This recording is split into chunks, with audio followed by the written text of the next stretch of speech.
éclat des veines. Je m'habille ahuri, subissant en plein corps l'atroce ubiquité d'une introuvable puce.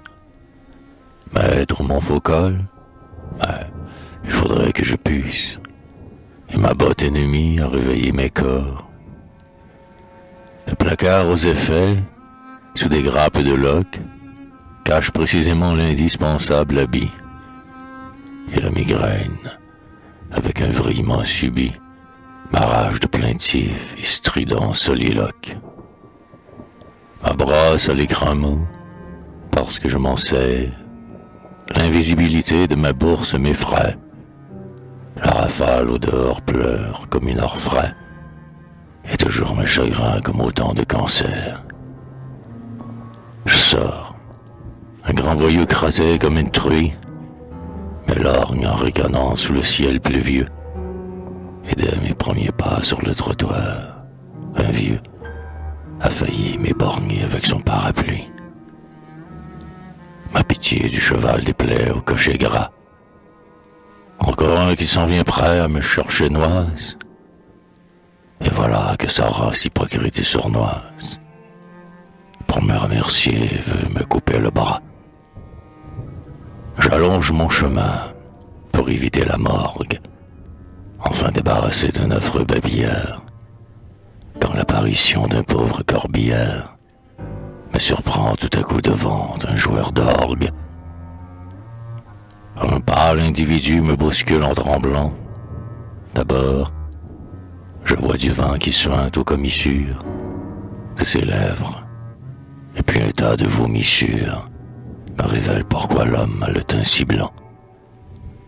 Triste et plus recueilli qu'un moine de la trappe, je vais, lorsque soudain mon chapeau s'envolant m'expose au ridicule âpre et désopilant, puisqu'il me faut courir pour que je le rattrape.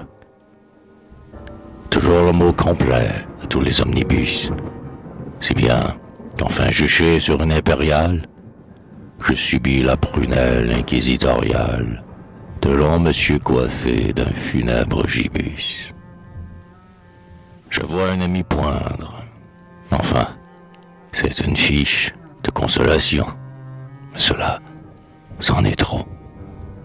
L'ingrat, pour m'éviter, gagne un mur au grand trot et fait semblant de lire une très vieille affiche.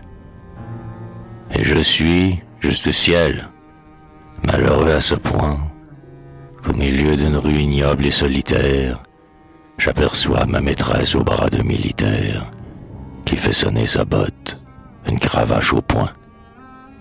Et la pluie et le vent, les voitures, la boue, tout, garçons de café, commis de magasin, le roquet, les concierges, et jusqu'à mon voisin de table, tout cela me vexe et me bafoue. Je rentre, un jette-plein d'inhospitalité. Rideaux et papier peint prennent des tons qui gueulent. Quant à mes vieux portraits, on dirait qu'ils m'en veulent, et ma pendule teinte avec hostilité. Déjà dans l'escalier, l'œil du propriétaire m'a requis de payer l'argent que je lui dois. Ma porte s'est fermée en me pinçant les doigts, avec un grincement subit et volontaire. J'avise l'encrier, mais pas d'encre dedans. Et moi qui peux fumer nuit et jour, à quelque heure que ce soit, mon cigare en ce moment m'écoeure. J'en ai la sueur froide et la nausée aux dents. Je veux faire du feu, mon bois inallumable, suis ironiquement sur les grands chenets froids. Ma lampe fait craquer son verre, et si j'en crois mes yeux, ma glace perd sa transparence aimable. Et tant de malveillance émane du plafond, des meubles, des cahiers, des livres, des estampes, que je me désespère. Et la migraine aux tempes, je fléchis sous le mal que ces vrilles me font. Si même je n'étais que mon propre vampire, je bénirais l'horreur de mes lancinements, Mais tout ce qui m'entoure attise mes tourments, et toujours contre moi la matière conspire. Dans ce monde jaloux, venimeux et discorde, je suis le paria contre qui tout s'acharne. En vain mon cœur sanglote et mon corps se décharne. L'universel guignon me persécute encore. Et j'ai des jours si durs, outre mes jours moroses. Et comment l'ennui pouvoir s'habituer, que depuis bien longtemps, je songe à me tuer, sous la vexation des hommes et des choses.